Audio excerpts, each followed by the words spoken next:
Сайн байна уу.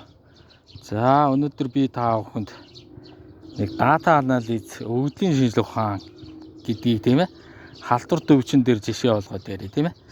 Тэгэхээр энэ халдвар төвчнийг хэрхэн яаж тийм ээ энэ дата анализаар анх ингэж явсан юм бэ гэдэг юм ярий тийм ээ. Тэгэхээр анх бол ингээ нэг мэддэхгүй өвчин тараад байж л тийм. Тэгэхээр тэр өвчнийг одоо дата анализ талаас нь судалгуулж байна.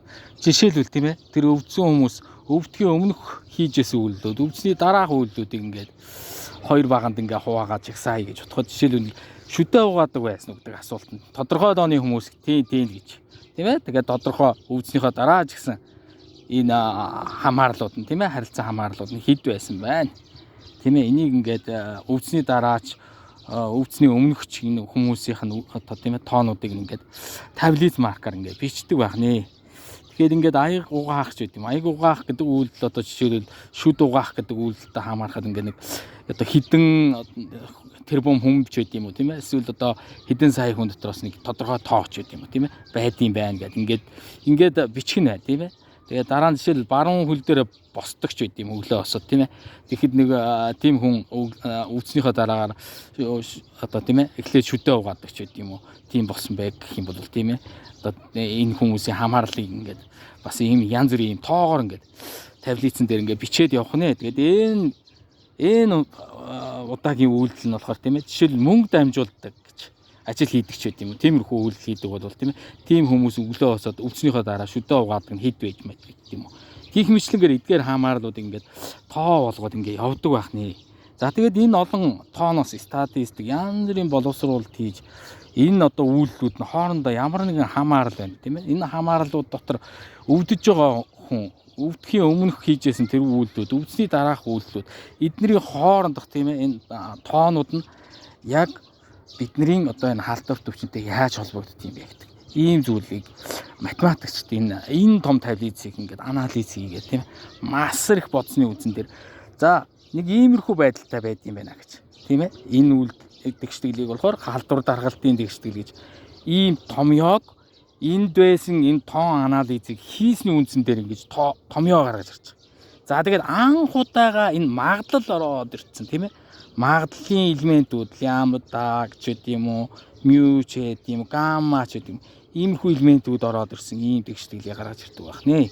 За энийг бол одоо ерөнхийд нь одоо дата анализийн хамгийн одоо тод жишээ гэж хэлж болно. Түүний дараагаар одоо за энэ халдвар төвчин байна тийм ээ. Хөнгөн хэлбэрийн халдвар төвчин. Жишээлбэл нууц үе 1 2 3 хоног байдаг тийм одоо ханиад байх юм бол тийм ээ. Тэрний хувьд ямар байд юм бэ гэж судлаад үзэхэд бас нэг иймэрхүү тэгштгэл одоо энэ шиг ийм одоо дата анализ дундаас тийм ээ ингээ гарч ирдэг байх нэ.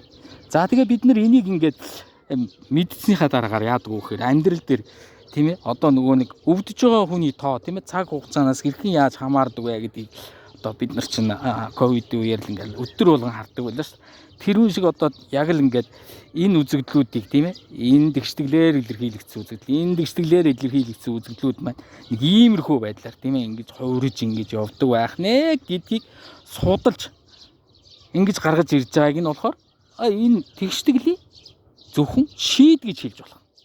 Тэгэхээр ийм үзэгдэл байдаг байх нэ л гэж энэ үзэгдлийг тайлбарладаг нь энэ байх нэ гэж. Тэгээ энэ математик тэгшдэглийг гаргаж ирэхэд асар хэцүү. Энэ магадлалын тэгшдэглүүдийг гаргаж ирэх. Хэр баргийн тэгж гарч ирэхгүй хэцүү. За тэгээд энэ удаа би та бүхэнд тийм ээ үнэхээр энэ бол зөвхөн үзэгдлийг судлаад ингээд дуусахгүй. Байгаль дээр байгаа одоо тэр үзэгдлээс тийм ээ хүнд хэрэгтэй зүйлүүдийг яаж хийх вэ гэдэг. Тэр ухааныг би бол ингээд өөрийнхөө бүтээлд ингээд хийгээд ингээд 2020 оны 4 сарын 1-нд ингээд гэрчлэгийг авсан байт юм аа. За ингээд би бол альва тоо бодохдоо бол маш мундаг боддог л доо. Тэгээд хариуг ингээ хүнд хэрэгтэй байдлаар байгалийн үзэгдлийг шатлаад хүнд хэрэгтэй юмнуудыг яаж зохион бүтээх вэ гэдэг тал дээр би бол Монголд бол овоо хэдэн бүтээл хийчихсэн юм байгаад байгаа.